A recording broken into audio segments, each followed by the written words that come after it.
ရှင်ဒီနေ့ကတော့မြောက်တာကြပြီဖြစ်တဲ့ကျမဦးလေးရှိတဲ့မကြီးပင်မှုကြေးရွာကိုတွားရောက်လာပါမှာဖြစ်ပါတယ်ရှင်အားလုံးပဲကျမနဲ့တူတူလိုက်ပါကြည့်ရှုပေးဖို့အတွက်ဖိတ်ခေါ်အပ်ပါတယ်ရှင်ဒါကတော့မကြီးပင်မှုကြေးရွာရဲ့ရွာဦးလေးဖြစ်ပါတယ်မိစ္ဆာမျိုးနဲ့ဆိုရင်တော့၄မိုင်အကွာမှာရှိပါတယ်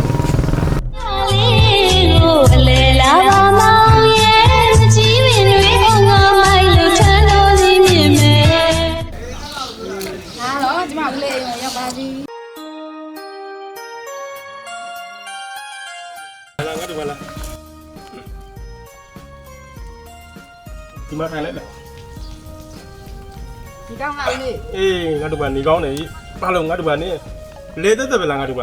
ဟုတ်တယ်လေလီရို့မှာဟိုနွားလေးမွေးထားနေတယ်နွားလည်းအများကြီးပဲလေ အေးဟုတ်တယ် စီပွားရေးချင်းနေလေ အေးစီပွားကြတယ်လို့ပေါ့ငါတို့မှာဒါကတော့ဒီအကုန်လုံးပိုင်နေပြောပါတချို့တစ်ဘက်ကတော့တို့ညာစိမ်းအောင်စီမံကိန်းစနစ်နဲ့တော်ဝက်ပါတော့ပေါ့ငါတို့မှာနွားလေးနော် ဟုတ်ကဲ့ အေး ညစိမ်းရောက်စီမံကိန်းပြောလို့လေအဲ့ဒါလေးဒီလိုနည်းနည်းပါရှင်းပြပါဦး ညာစိမ်းအောင်စီမံကိန်းဆိုကြီးလက်ဌာနအောက်ကတို့ညာစိမ်းအောင်စီမံကိန်းပေါ့ညာစိမ်းအောင်ကဘယ်လိုပြောမလဲဆိုတို့ဟိုအရင်မပြောက်ဟိုတင်းတော့တို့ငါတို့ကြီးအောင်မတည်ပြီးတာပေါ့ စကားထပ်ပြောရမှာမဟုတ်ဘူးကြီးလက်ဆိုတာလေဟိုကျမတို့ဒီဓမ္မဝေမန်းနဲ့ကြီးလက်ခွေခွေမျိုးစုမှာအောက်ကကြီးလက်တက်တာဖို့တက်တဲ့ဦးစီးဌာနကိုပြောတာလား အေးဟုတ်တယ်ငါတို့မှာအခုငါတို့ရွာတော့ဟာဘယ်လိုပြောမလဲဘူးတင်ကြီး150မိ50လောက်ကတော့သူလောလောဆယ်တော့လူစားနာမွေးမြူတွေလုပ်တယ်အခုနိုင်ငံတော်အကြီးအကဲတွေကတို့နိုင်ငံမှာနိုးတဲ့နိုးထွက်ပစ္စည်းတွေပြည်တွင်းမှာထုတ်လုပ်နိုင်ဖို့ဆိုပြီးတော့ညာစိမ်းအောင်စီမံကိန်းစနစ်နဲ့ပေါ့ငါတို့မှာအခုနွားတွေထပ်မွေးပေါ်အတွက်ကြာသူအဲ့ကျကြာလာတော့ငါတို့ရွာလဲအစုဖွဲ့၄ဘွက်ဖွဲ့ပြီးတော့ဟိုဆောင်ရွက်နေတယ်ငါတို့မှာ ဒီအဲ့လိုဆိုတော့တိုးတွေကြတော့ဒီလိုနေနဲ့ဘယ်လိုဖဲဝေကြတယ်ဘယ်လိုတွေဆက်ကြတယ်ပေါ့နော် တူကတော့ငါတို့မှာတို့ဘယ်လိုပြောမလို့ဟိုတူကတော့ငါးမူးတူလောက်ပဲပေါ့အခုလောလောဆယ်တူ300ချပြီးကြအောင်အဖွဲတစ်ဖွဲကို၄ဘွက်ဆိုငါတို့မှာအဖွဲတစ်ဖွဲကိုတို့85သိန်းပေါ့၄ဘွက်ဖွဲလိုက်တယ်အဲ့အဖွဲတွေကတော့တစ်ဖွဲကိုငါတို့က25သိန်းကြီးစိုက်ထုတ်ပြီးတော့တို့တစ်ကောင်ကို25သိန်းနဲ့၄ကောင်မွေးလိုက်၄ကောင်မွေးရအောင်ငါတို့မှာ၄ကောင်မွေးလိုက်တော့အခုဆိုလို့ရှိရင်၄ကောင်ဆိုတော့အဖွဲ၄ဘွက်ဆို16ကောင်မွေးငါတို့မှာအခုဆိုရင်ငါတို့စမွေးလိုက်တာ2024 25စက်တင်ဘာပထမဆုံးဘက်ကတော့စမွေးလိုက်တာဆိုတော့အခုဆိုရင်ငါတို့ကနွားကောင်ကြီးလေးဆိုရင်တို့ဟိုနထီးရအခုဆိုရင်6ကောင်နမ10ကောင်ပုံပွားနေပေါ့ဘူးလောလောဆယ်တော့အရင်16ကောင်နဲ့အခုနောက်ပွားတဲ့16ကောင်နဲ့ဆိုရင်တော့ဘူးလောလောဆယ်တော့ဒူဌာနဆိုင်ရာမွေးပေးထားတဲ့နွားအခု32ကောင်ဖြစ်ပါပြီ ဒီအဲ့လိုဆိုတော့ကြားရဝမ်းတာပြန်လာပြီအဲ့ဆိုရင်ဒီလိုကအချုံမြတ်တယ်ရောရတော့ဘယ်လိုဖဲဝေကြတယ် အတော့မှကျူးမြတ်ကတော့အခုလောလောဆယ်ကတော့ဟိုတိတိတသားထင်ရှားတာဆိုတော့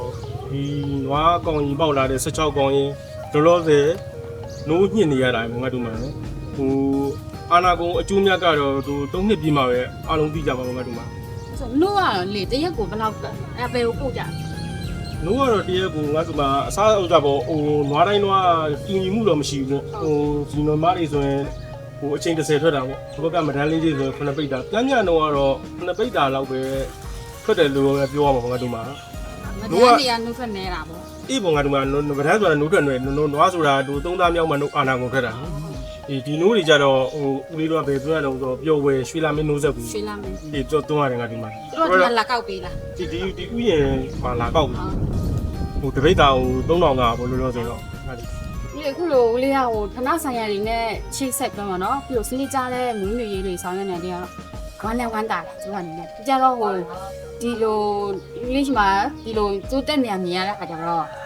ကျမပုံစတာလည်းရတယ်ပေါ့နော်ပုံစံလိုင်းမှပေးလာရတဲ့အတွက်ကြောင့်ပုံစတာလည်းညာရတယ်အဲ့တော့ကြောင့်ကျမလည်းရွာပြန်ရောက်တာလို့ရှိရင်ကိုရွာလူတွေပေါ့နော်စီယုံပြီးမှဒီလိုမျိုးတွေမွေးခြင်းအောင်လို့ပေါ့နော်တခြားစီယုံမယ်စီယုံလို့ရှိရင်ဦးလေးရှိမှလာဒီမှာလေးလာခိုင်းမယ်လေးလာခိုင်းတဲ့ခါကျတော့ဦးလေးနေညနေတခြားလေးရှင်းပြပေးရအောင် ပြလိုက်နေငါတို့မှာဟိုဦးလေးဘက်ကတော့တက်နိုင်တဲ့လောက်ဒါမွေးမြူနွားမွေးမြူတဲ့ပုံစံတွေစနစ်တကျပေါ့ဦးလေးကရှင်းပြလိုက်ပြီနော်ငါတို့မှာအေးငါတို့အေးစာရှင်းနေတော့ဘယ်လိုမနော်အေး